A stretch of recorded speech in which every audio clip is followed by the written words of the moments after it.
સુરતમાં અવારનવાર ચોરીના બનાવો બનતા હોય છે, ત્યારે ઘરફોડ ચોરી કરવામાં મધ્યપ્રદેશના ખારગોનની ટોળકી કુખ્યાત છે।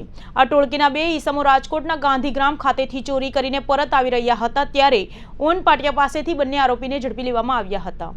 આરોપીઓ પાસેથી 10 લાખનો મુદ્દામાલ મળી આવ્યો હતો। સુરતમાં અવારનવાર ચોરીના બનાવો બનતા હોય છે, ત્યારે ઘરફોડ ચોરી કરવાના મધ્યપ્રદેશના ખારગોનની ટોળકી કુખ્યાત છે। આ ટોળકીના 2 ઈસમો રાજકોટના ગાંધીગ્રામ ખાતે ચોરી કરીને પરત આવી રહ્યા હતા, ત્યારે ઉનપાટિયા પાસેથી બંને આરોપીઓને ઝડપી લેવામાં આવ્યા હતા। આરોપીઓ પાસેથી 10 લાખનો મુદ્દામાલ મળી આવ્યો હતો। 10 લાખથી વધુનો મુદ્દામાલ પોલીસે કબજે કર્યો અને મધ્યપ્રદેશના ખારગૌરના આંતરરાજ્ય ટોળકીના 2 રીઢા ઘરફોડ ચોરીના આરોપીઓની ધરપકડ કરવામાં આવી છે, જેમાં આરોપી મોહમ્મદ શકીલ કુરેશી અને નરસિંહ રવજીભાઈ ખણઘરની ધરપકડ કરવામાં આવી છે। આરોપીઓ પાસેથી સોના ચાંદી સહિતના ઘરફોડ ચોરીના કુલ ₹10 લાખથી વધુનો મુદ્દામાલ પણ જપ્ત કરવામાં આવ્યો છે। બંને આરોપીઓ વિરુદ્ધ જામનગર, સુરત, રાજકોટ, મહારાષ્ટ્ર, મધ્યપ્રદેશ, દેવભૂમિ, દ્વારકામાં પણ ગુના નોંધવામાં આવ્યા છે। રેકી કરીને ચોરી કરતા પોલીસે કહ્યું કે નાસ્તા ફરતા આરોપીઓની યાદી બનાવવામાં આવી છે, જે અંતર્ગત આરોપીઓને વોચ ગોઠવીને ઝડપી પાડવાની તજવીજ હાથ ધરવામાં આવી છે। બંને આરોપીઓ 8થી વધુ ગુનામાં ઝડપી પાડવામાં આવ્યા છે। આરોપીઓ બગીચામાં કે ચોરીના સ્થળમાં આસપાસ નાનું મોટું કામ કરતા હોય છે, બાદમાં રેકી કરીને ગુનાને અંજામ આપતા હોય છે।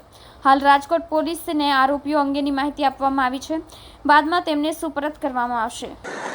મહેરબાન સુરત પોલીસ કમિશનર સાહેબ તરફથી નાસ્તા પડતા આરોપીઓ પકડવાની ઝુંબેશ છેલ્લા ઘણા સમયથી ચાલે છે।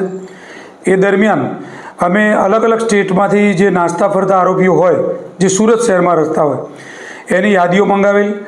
એ યાદીમાં અહીંના આરોપી એક દસ્તગીર અને નરસિંહ રવજીભાઈ ખણગર 2 આરોપીની ખાનગી બાતમીરાએ તપાસ કરાવતા આ બંને આરોપીઓ મધ્યપ્રદેશના ખરગોન પોલીસ સ્ટેશનના 3 ગુનામાં વોન્ટેડ હતા, જેમની તપાસ કરતાં એ લોકો અત્યારે રાજકોટના ગાંધીગ્રામ પોલીસ સ્ટેશનમાં ઘરફોડ ચોરી કરી અને પરત આવતા હોય એવી ખાનગી બાતમી મળેલી, જેના આધારે અમે વોચ ગોઠવી એમને ઊન પાટિયાથી 10 લાખ રૂપિયાના મુદ્દામાલ સાથે એ આરોપીઓને પકડી પાડેલ છે।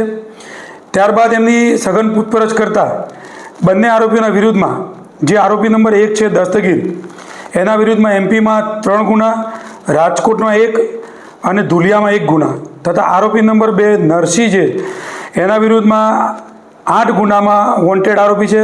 બંને આરોપીઓના 70ના વોરંટ કઢાવેલ છે અને બંનેને પકડી અને અત્યારે રાજકોટ પોલીસને ઇન્ફોર્મ કરેલ છે।